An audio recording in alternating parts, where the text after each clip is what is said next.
Hey, yo, what it do? It's your boy, Rue, and I'm back here for you for episode 2. This is Ruality, a local podcast highlighting all type of artists that we can find. And today I have somebody here special to me. His dope music is dope. Let us know who you are, where you're from, and what you do. What up, what up, what up? It's AndreX. That's at whoisAndreX on Instagram. I am a artist, singer, rapper. What aren't you? You're everything designer, in between. Engineer. Everything. I'm a cook. Oh. I can cook too. I make a mean cereal. Like I move the bowl like this, so when the milk hits, it hits in like the Fibonacci code. So I'm done. I'll put you on. All right, so we're bringing you here today because you have a new project dropping on July 6th. July 6th, yes. Sex, drugs, and other things. Ooh, Hashtag sDOT. That's what that means. that's Sex, what drugs, that and is. other things. Yep, And you yep. just performed. Shout out Spigot Brewery for having you guys. Yeah, shout out John and Spigot Shout out Brewery. John. John Han having me out there. It was pretty dope. Let's get back to the beginning. Let's get back to the roots. Let us know how you started getting into the music game. And you've been doing it for a long time. Like, walk us through a little bit of what inspired you to get going with music. So I come from a musical family. My father's a saxophone player. He used to play for big merengue bands and salsa bands in the 80s. So I guess Okay, established. Yeah. Okay. I guess I get it from there. My mom's a great dancer, salsa dancer, and she was always doing competition with my dad and shit in the club. So that musical sense, I guess, came from there. I don't know any Spanish music, so I don't know why it came from there, but it just did. The love for the music, watching my father play in bands and shit just like inspired me, you know. He used to have a studio in the garage, and as soon as he quit music, he's like, I'm done. I'm just like, yo, let me take over the studio. Let me try. And so I started something called Idea Records. A lot of artists you guys might know now came from Idea Records. That's Wiz Dakota. Christian Cartier. Okay. Synopsis came from there. I came from there. Buggy came from there. A whole bunch of little reggaeton artists as well. And a lot of DJs that fucked with us heavy. DJ Classic, DJ Jera. People like that. Hey, they all DJ stuck Classic, DJ Jera. I know those two right they there. all stuck in the circle and shit. So yeah, and I just, ever since then, I just been growing. I took a hiatus from music for 6 years. I went to Florida to find myself. And I found somebody else. You found you found a lot over there. I found a lot of other people except myself. And then I moved back. I had a kid, and ever since then, I found my love for the music again. And my daughter's into music now, so it's Yeah, like, shout out Zam Zams. Yeah, man, she's amazing. Shout out Zam Zams. All right, so when you took over the studio, your dad's old studio, all these artists did you start producing for them right away, or did you have to I was a producer engineer first. I wasn't into the rapping. I got into it maybe a month in after that. I started seeing how good it could be and easy. And easy. Well, I say easy because I think poetry and rhyming is really easy. If you know what you're saying. And I'm very clever with my words. I'm a funny person. You know what I mean? So I'm always quick with it. So I've always put that into my music, and it just worked for me. Now, on your first album, what was the title of it? Because I haven't heard it. And what was your inspiration behind it? And how did that come about? My first album ever? Yeah. My first album ever was called Craze versus Legacy. Craze versus Legacy. It was me versus my best friend Buggy. And we were the top heads of the group. And we were Drop a year. What year was this? Oh, man, 2005. Oh, wow. I was a baby. Yeah, I'm a baby. It was a long time ago. I didn't have a beard. Oh, interesting. It was really weird. Interesting. And we just what got us hot was that the first track on that album was literally me and him battling each other. But we got super personal because we know each other really well, and everybody took to it, and they appreciated that because we're best friends. The banter. You know what I mean? We just did our thing against each other, and everyone loved it. And so from there, just the popularity grew, and and where can we find that? I want to hear this. MySpace. Oh. SoundClick. Oh, webarchive.org. Mad long time ago. I hope you don't find it, actually. It's so bad. So from the first album, you did a collab battle, basically. Yeah, it wasn't a battle. It was like you rap, I rap, and just the first song was a battle, but I feel like anytime I did an album with somebody, it was always a competitive thing, you know, like who could rap better, who can do this better. And I've always been known to do like the choruses and hooks really well, and I've been sticking to that for many years. So that's what But you also got bars. We can't downplay the bars. I guess. I mean, We can't downplay compared the to bars. who I was rapping with, I guess like they were more lyrically inclined than I was when it came to bars. I like to make something catchy, you know, people can remember, you know what I mean? So people can try to Shazam my shit. When it's I feel like that's definitely what you went through with your last release from last summer, Third. Yeah. Like those, it was only 3 tracks if you can find it on Bandcamp. Yeah, it's called Somebody The Push. took it off Spotify. I don't know why, but we're here. But it's on Bandcamp, and I think the whole like the way you dropped it was also pretty smart too, because you let the listener pitch the amount that they want to pay for it, Yes. which I thought was super dope. Shout but out it, Bandcamp. Bandcamp lets you do that, man. yeah, because usually like you'll pay $9.99, and then when you listen to the body of work, you're like, garbage. okay, well, Yeah. I could have just bought the single. But these 3 songs, I mean, that's what did it for me. I mean, I was pretty hip to you before, but those 3 songs were really what like spoke to me. Too Many Times, Third, and Vacation, Yeah. where you were trying to. He was always like, yo, try to do a dance to this and make it go TikTok viral. And I'm like, I'm not there yet. But I mean, so with Third, was that your third like album? Is that the whole premise behind it? Nah, the whole point of Third was it was the 3rd track. Oh, it was just 3 tracks. Yeah, and I wanted to do a track that was braggadocious. I don't really do much of those, so I wanted to do something that was like I'm just rapping about senseless nothing. But I did it with style, you know. But there was a lot to say on those tracks. Yeah. Too Many Times was the Too Many first Times was track. from the heart, And yeah. I had just got my car, so I was like playing it in the car, and I was like, why is this my life? Like, how did this man follow me for the past 4 years and put it all into a track? It's funny you say that because that's where I inspired my that song from. It's like all of my friends who told me shit that happened in their lives with girls, with guys, with people that let them down. It's like, yeah, I can relate. I have plenty of friends that told me, yeah, I'm gonna pick you up at this time and don't show up. Like, you know what I mean? Stuff like that. Like, it's just simple stuff like that can just turn your whole life around. Like, you know. And so. But I think when I moved back, I when you were showing me the songs in the car, and I was like, Melix, you gotta release this. This is after he already went on tour, which we're gonna talk about in a little bit. But he had gone on tour. I had moved back from New York, and we were in the car, in Gabby's car, and you were like, yeah, let me show you this, and I'm like sitting in the back seat, like, what is this man doing in this passenger seat right now in Lawrence? Like, but I appreciate that. let's talk a little bit about the tour. Let's backtrack a little bit. You went on tour, and not only did you go on tour, but you went overseas. Yes. Where did you hit? What was that like?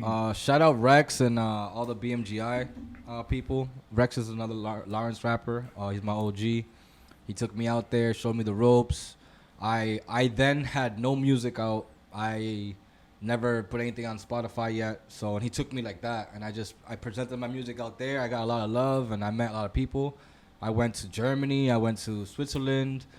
I went to Amsterdam. The traveling Yeah, of it man, all. it was amazing. It was amazing. It was beautiful. These were club events. These were all venues. Yeah, there was 3 clubs and 2 venues.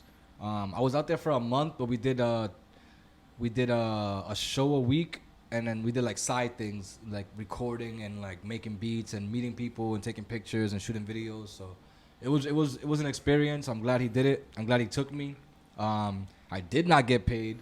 I got paid with experience, which is way more important. Because everyone's always asking me, yo, how much you get paid? I'm like, yo, I went over there for the experience. You actually had to put money down. I had to put money down, but I didn't have to pay for any of my stay. Like, I got to stay wherever they stayed, and it was dope, man. I just had to pay And you for got my to food. travel and learn more about yourself. And I I think became a vegan coming back. Yeah. I learned that around the world, like, it's not pernil and fucking pollo típico everywhere. There's other interesting. options. Yeah, there's other options, and so there's a place called Vegan Junk Food that's all over Europe, and that's where I ate the most. It was amazing, and I became vegan as soon as I came back, and it changed my life, man. More than just about. I remember music, a you know? story you told me about when you were, I think you were in Germany, and you went to a show and they were singing along like towards the end. Yeah.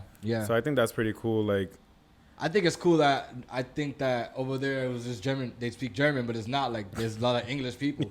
They're like too many times. Yeah. I went to Oktoberfest and like coincidentally we ended up in a table where it was like literally all the tourists were stuck on this table and everyone else was German. And we're like, oh shit, you're from Boston? They're like, yeah, we're from Boston. Oh shit. So it was amazing. Like, I went to Oktoberfest. I don't even know. It would have been dope for you guys to like document that journey. I did. Oh, you did? I did document it. Did you release? No. We need to see. Yeah. We might. We need to see that. I wasn't on my. I documented everything on my phone, so it wasn't like the best quality. So that's why I didn't even like jump on. But I think the story itself, you can put something together. Yeah. So then you come back. You're vegan. You're working at Movement City, and then what was the process between that to Third? Like, so where was your mind at in between? Because, like he said, his music is not really on like Spotify streaming platforms. Yeah. You can find some stuff. Yeah, I was more like a feature artist at the time. I was the reason why Rex took me is because I did a song for him, just a hook, and it's called Back Home, and I made it to his album. That's my first ever like real album I got on like with credits, and I get payments, every month, which is really cool. And so that's the lane I was going for. Yeah. And so I'm still going for that lane. Like right now, my music's on a couple NBA pages, a couple of TV shows. Oh yeah, that's right. That's right. And You were he was just on the Suns. Yeah, the Phoenix I don't know Suns anything page. about sport. Phoenix Suns. There we Yeah. go. They used his song. I'm on WeTV. I'm on WWE. Okay. Photo shoot, Here we go. PGA. Drop it all. Drop it all. So these are all like things I've been doing over the years, is just trying to get placements, because that's where the real money is. Yep. It's very long. The money's longevity that way, and so that's what I'm going for. But the way I got to Third was I have a couple of friends who really believe in me, and they like, yo, we should do something, make it small, so it's not so much pressure. Let's do 3 different genres, because I do all the genres, and they're like, let's just make it really hot, and that's what we did. And I didn't write anything. After that's another thing that happened to me. When I left Europe, I came back and I stopped writing. I just wanted to express You told me myself, that, yeah.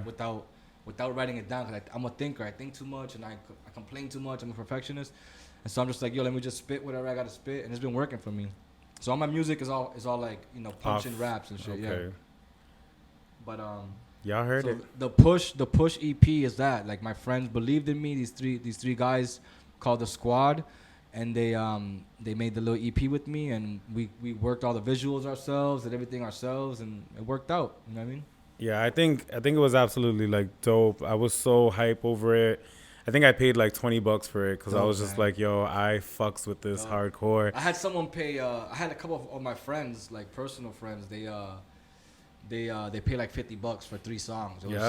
I was like, yo, you guys are blessing me right now. So it was really cool. Bandcamp helped me a lot. Bandcamp, I never understood it, but right with that I understood, and then just like I said, listening to the music itself, I felt like it was super relatable. I think you definitely came a long way from Presidente, where that's the only really body of work that I had to listen from you, and then to hear that to now hearing what you dropped with that, with Third, I was like, whoa, the come up. I think that's what I saw the most, like just the come up. It sounds completely different. It doesn't sound like anything that I've heard from him before. Good. It's the growth. The growth is exactly. And I mean, even recently he showed us a song where it sounds like elevator music. You were playing it during an open mic, and you said that you heard the beat and it sounded like elevator music, and you just started spitting to it. What is that song? Are you talking about Tampico? I think I would assume so. It's yes. Like, yeah. It sounds literally like. I'm pretty sure. I don't even speak Spanish like that. I had a Google. I had a Google Translate this whole song, but I did Google Translate and talk to my mom at the same time to make sure I was saying things the right way. And so that song is a Spanglish song. It's like half in Spanish, half in English. It was fun. It's to fire. Make. It's fire. It needs to be dropped. It needs to be dropped. Yes, it will be soon. Now, sDOT, sex, drugs, and other things. First of all, sDOT, a great acronym. I'm a sucker for acronyms. I was wondering what the hell sDOT was, and then when you just said it, I was like, oh, it makes sense. What was the inspiration behind that? So years ago, me and my DJ Knight, shout out Night.wave, we had an idea to make an album called Sex, Drugs, and Other Things. And we made a lot of songs because we used to be roommates. So we had a lot of songs together, and we were gonna put it out, and it didn't work out. It didn't work out the way we wanted it to. And so I met my boy Blizz. He's from Everett, and he's a known producer. He's got on the Crenshaw album for Nipsey Hussle. Hey. And he does Crooked Eye, a whole bunch of other people. He's really talented. And I met him in LA, and so me and him connected when we got back, and we started making. You go to LA a lot. Yeah, I go to LA a lot. And you know a lot of people out there. You know a lot of people out there. You do a lot of network, things. So if I don't go and know people, I'm going for nothing. But yeah, so me and Blizz got together, and we're like, yo, let's work on something. And I had the idea sDOT still from years ago. I'm like, I want to put something out like this because of the acronym. It made me feel good when I said it. So he's like, all right, let's do it. And so all the music is based upon like sex, drugs, and other things. But to me, the drugs isn't like drugs. The drug to me is love. So sex, love, and other things. But we just wanted to name it drugs because love. Slot. Yeah, it would sound weird. So. Slot. Okay, I hear it. Okay, so sex, drugs, and other things. There's 6 songs on the album. There's 5 songs on the album. 5 songs on the album, and you performed some of it. Yes, I performed 2 songs the other day. What were they? I did Tarantino, which is the visualizer's out now, and I did. Oh no, I didn't. I just did 1. Okay, all of his visuals, all of his music, everything, it comes straight from you, directly from you. I record myself. Everything is self-taught. Yeah. Everything is there was no school, no degree, nothing.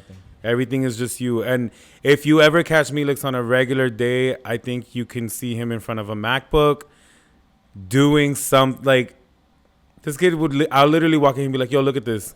And I'm like, this is what he's like, I just did this in 30 minutes. Yeah. I'm like, what the fuck? A whole 5-minute lyric video, just like out of bubbles and roses popping. Mm-hmm. What would you say is your inspiration behind learning all of these that song trades? Too many times? Yeah. Too many people letting you down. Exactly. You have to rely on yourself. I can't depend on other people. I shouldn't. Not that I can't. My new way of thinking is I shouldn't depend on other people. For anything, for love, for friendship, for anything, because then I'll be looking for it all the time, and I don't want to do that anymore. So I'm like, if I take everything upon myself, I can only blame myself. I can only disappoint myself, right? I can't blame. Epic. It won't hurt my friendship with people. I won't take it, personal. So I just do everything myself. If I can get there, I don't drive, so if I can get somewhere and someone lends me their car, I'll take it. If not, I'm Ubering. I'll walk. I'll drive my bike. I'll do everything myself because I cannot depend on people, and I shouldn't have to. Yeah. Okay. So you taught yourself everything. Everything. When it comes down to even the music videos, you do the editing and everything. You also have a video production company. Yes, Marble Lab Films. That you just recently started, and this is your full time. This is your full time job. It's my semi full time job, right? Because I do have a full time job at Movement City. I'm a program coordinator. I teach kids music production and how to perform. He also works with youth people. Yes. He also works with youth. And so to me, that's a bigger thing for me is I'm teaching kids that they can do it themselves, right? And how can I teach them without actually knowing how to do it myself? And so I took upon all these other things so that I can teach, because at the end of the day, I can't take it with me if I die, right? So I would rather spread my experience the knowledge and teach who I can. And you do have an impact. I remember when I first met you, we both walked into Movement City, and I was just like, who the hell is this guy? And they're like, that's a music production instructor. And I was like, okay, this is going to be interesting. And then as time went on, I was like, oh, they're actually producing music. Okay, this is a little different to hear. They're actually learning something. Yeah, they're actually doing stuff. And then he has these little kids I don't want to say his name, but he has a song called Lucky that plays in my head all the time. I'm feeling lucky today. Yeah, and the beat, I'm like, this is a little kid, and I'm hooked. I think one of the most important things that I've heard you say is when we first were this is the first year of us knowing each other, and I was like, why don't you move to New York and do all these things and that, and that was me, that was my energy. I want to move to New York. I want to be this. I want to be, and you were like, yo, I have a daughter. And it's more important to me to be a father to her than to be out there. I can do it from here. Mm-hmm. And that was I was like, whoa, I've never heard a male I've heard females. I've never heard a male say that. Yeah. Talk about that experience, like how having a daughter has changed your perception on life, basically. Well, I want to give a big shout out to my baby mother because without her, Dance mom number one. Because without her, I mean, I obviously can't do this by myself, right? I can't be a parent by myself when there's both of us there. She's super involved, so I thank her for like giving me some leeway when I take a trip or if I went on tour for a month and she understood like I got it. Don't worry about it. She'll be fine. So without people like that in my life, I wouldn't be able to do all that stuff. But I recently have noticed like I don't live for my kid, right? I don't do things so that my kid can live because I can be gone tomorrow, and then I'm doing what? She has to learn how to do it herself. So now I'm just like, instead of being a dad, I'm just trying to be an example, right? Because being a dad's a lot of pressure, like society wants you to do this one way, be a dad this way. Like I don't hit my kid, but there's some times where I want to punish her, and like not hit her, but like put her in a timeout, and I feel even bad doing that because society makes me feel like that's not what like fathers do anymore. Yeah. Like I was like got my ass whooped every day as a kid, you know what I mean? But that was normal back then, and so like I'm trying not to. Times have changed. Yeah, times have changed, and people need to learn to adapt. I'm trying to be more than a father. I want to be an example. I want to be a living, breathing example where she can be like, damn, he can do it, I can do it better, right? Or I can do it this way and make it the same way. And it's like, I'm not trying to project my projections on her or anything like that. So I'm just trying to be a great example. I think what's also inspiring and noticeable with a lot of people is that you push your daughter, but you don't force your daughter. Yeah. You don't make her take dance classes. You don't make, you know what I'm saying? I give her a choice. Everything is if she wants to do it. And she's going to do it. I think I see her all the time, and I'm like, yo, this girl's going to be the next. Yeah, she's in love with it, man. The next big thing. And that's a rarity to find amongst the youth. But good work on that. Thank you. I want to commend you on that. Thank you. Let's go back to sDOT. Talk about a little bit the journey through making these songs. You already said that it was basically based on sex, drugs, and other things. Yeah. But anything that really stuck out to you on this project that you're just like, yo, I can't wait for people to hear this track? Well, the 5 songs we picked are 5 of 27. And I know you got a catalog. Yeah, I know you have over a 1,000 songs like stashed for sure. But that's because I record. Can we say the next Tupac? Can we say it, please? I record every day, and like during the pandemic, I was recording 3 times a day. So it's like, and I make a lot of beats, and that's where it comes from. That I'm making so many beats that I start rapping on them. But sDOT, Blizz was just sending me tracks, and none of them were the same. They're all different. And I was just like, all right, whatever we like for this album, whatever makes sense, we're gonna use. And out of the 27, only 5 of them were like these are the ones, And we want to do a series with it, so it's gonna be sDOT1, sDOT2, sDOT3, okay. And so we're building. The songs took since 2020, so it took a year and a half to finish. Again, he lives in Everett, so you had to travel back and forth. Yeah, we had to travel back and forth without a car, and we both have full-time jobs, and he was running a studio as well, so there was a lot going on with that, but we got all the songs done, and I enjoyed making them because I got to express myself in different ways, and I tried a lot of different things because he sent me a lot of different genres. So the next sDOT's gonna be more danceable and stuff like that for sure, because we have a lot of Afro and dancehall and reggaeton stuff going on. Okay, now any collabs on this? No. This is strictly just you spitting. Just me. All right, work. Do you have any collabs? What's like your dream collab, like in the future when you get there? Because you're gonna get there. I definitely want a song with Mary J. Blige. Hey. I feel like as a hip hop head, like that was the goal, was to get like this R&B queen on your track. Like when Method Man did it, it was like amazing, right? And I never heard no one do it. Yo, so when this project drops, we gotta tag Mary. We all gotta tag Mary and be like, yo, Mary, like. Yeah, man. That's how it happens now. She was the only like R&B star that like really stood out to me as a kid, and I wasn't even a singer like that, but like her music touched my soul. Yeah. She sang. Her and Lauryn Hill. But these are 2 impossible people. Lauryn Hill gonna show up too late, yeah. 2 years late for that feature. Yeah, man. Lauryn Hill will be dope too. I mean, I guess I'm reaching for those, right? But those I wouldn't say reaching. I'd say they're pretty attainable, especially with the sounds and the quality that you are dropping. Because you don't sound like a local. Like when I hear your music, I don't hear a local artist. You know, like when you hear of a local artist, sometimes you hear a lot of the mimicking and the I want to sound like Offset. I want to sound like Migos. I want to sound like these artists. But with you, it's like I'm in my own lane, and y'all gonna want to sound like me. Period. So I think like when I hear your music, those dreams are not that far away if you actually think about it, because it's like not only that, you're also doing it on your own. Yeah.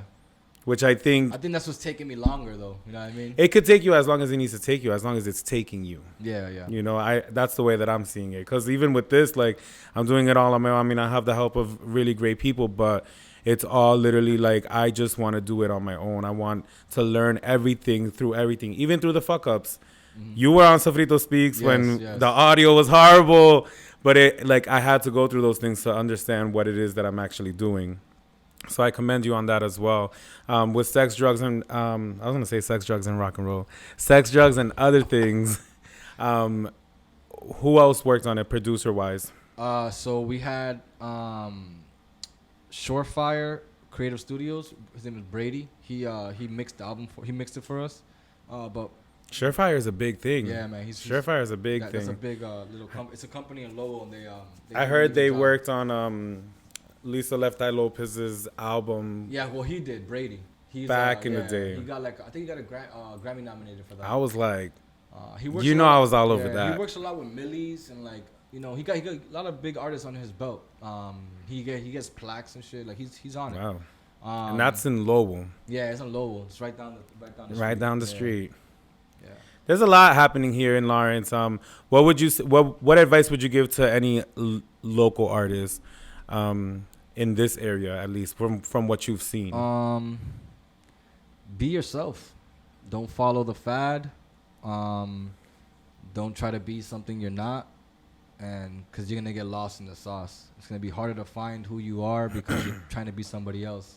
I've done it for years. It took 10 years for me to figure out who the fuck I actually am. You know, I had to switch my name and all that so that people understood. Like, right, you were Young KR. Yeah, and I didn't want to be that anymore. What was that? What was that about, Young KR? What is that? My first rap name was Craze, and so KR came from the first two letters. I just, and then I every 5 years I wanted to revamp myself because I wasn't getting anywhere. I wasn't getting any. Sometimes you gotta switch it up. Yeah, and I feel like since I became myself, because my middle name is AndreX, AndreX just made sense for me, and it's like now I'm actually me. No one can say I'm not. I'm trying to be somebody else. I'm not. And it's impossible when I'm a Dominican with AndreX.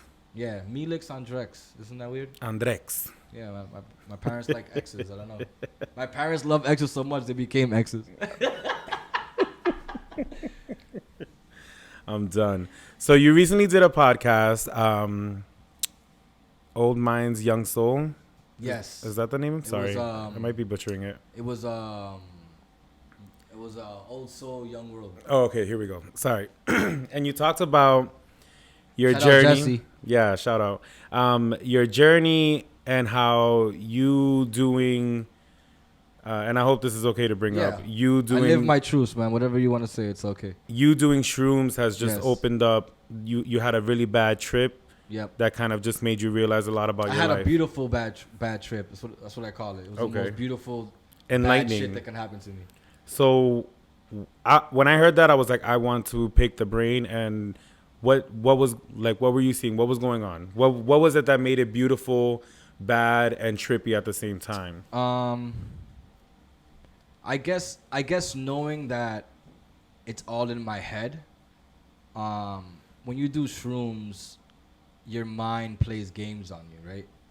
You do tap into something different, but your mind's also projecting the things that you're seeing. So as I take the shrooms, I do it with intent, and so I've always learned to take them with a different state of mind, where like something's gonna change in your life. I have that. Like, I really deeply believe. You go into it with intention. Yeah, I really deeply believe that if you really want to change something, you can change it with shrooms. It is a medicine, and I feel like you can get there meditating. You're not the first person I've heard talk about that. There was a doctor that went on the Breakfast Club that said the same thing about heroin. And I know when we hear heroin, we're like, oh my God. But he was just like, there's a safe way to do it. And it exactly what you just said. If you want to change certain things in your life, some people, heroin might just be the answer. And everyone was fighting him like, no, you shouldn't be doing it. But I think the journey is different for all of us, right? Yeah, like you got to think about, all right, think about this. There's heroin, then there's heroin that Dominicans touched. You understand? So it's not the clean opium that you're supposed to, you know what I mean? Like, Asians have been using this shit forever. Like, they know how to use it medicinally. So shrooms, and we better trust them because they warned us about the mask. And shrooms is the same. Shrooms is the same thing. Like, first of all, I'm Taino, right? I'm half Puerto Rican, half Dominican. I have Indian blood, right? So it's like we are tree people, and like I take the tree from the medicine, which is the shrooms, and I get in tuned with my ancestors. I literally close my eyes and see my ancestors, right? And I can be in a room with all my friends, and they close their eyes, and they're in my trip, but not as themselves. They're like Aztec warriors, or like they have fucking wild. 7 eyes. That is and one so wild. And we're all connected, and like it's fucking. Ooh. It's fucking. That's on film. I caught it though. But it's fucking. Mic drop, literally mic drop. It's an amazing thing. It's an amazing thing when I can connect with other people on a different level. It's not like when you make love to somebody, you're connecting in that way, or like when you hug somebody, you feel something, like you kiss somebody. Now this is like you're sharing an experience. Yeah, with like friends that I grew up with, right? And like we chant, we breathe exercise, and we do things that like it just makes us feel good, and it just switches up our whole perspective in life. And I have not thought the same ever since I started this, and I don't plan on doing shrooms again. But like, if I ever do anything of that nature, I probably would do shrooms or like DMT or like ayahuasca, something that's gonna like ayahuasca. Yeah, it's gonna life-changing I want to things, try ayahuasca. Ayahuasca, it's a little hectic. Yeah, I've heard. I suggest DMT before ayahuasca, because DMT, you stay still. You won't. Ayahuasca makes you, throw up, and ayahuasca is like a real life detox. Like your whole ego will detox out your body. Oh wow. You'll throw it up, you'll shit it out, you'll piss it out. Like you'll cry it out, your boogers, everything. It's like it's the like probably worst feeling to go through, but it's so like refreshing, because I've never done it, but I've seen the videos and I heard people talk about it, and like what they're saying is just like DMT, just not DMT is way more like a like DMT plays with your mind. Nah, DMT is like an ego killer. It's just like I didn't understand what reality was for almost 3 mons. I wasn't sure if I was actually living here, or if this is real, or why am I here? Like, why is life a thing? Like, this is just a fucking piece of meat. I can't get in here. Where's Melix? He's in here.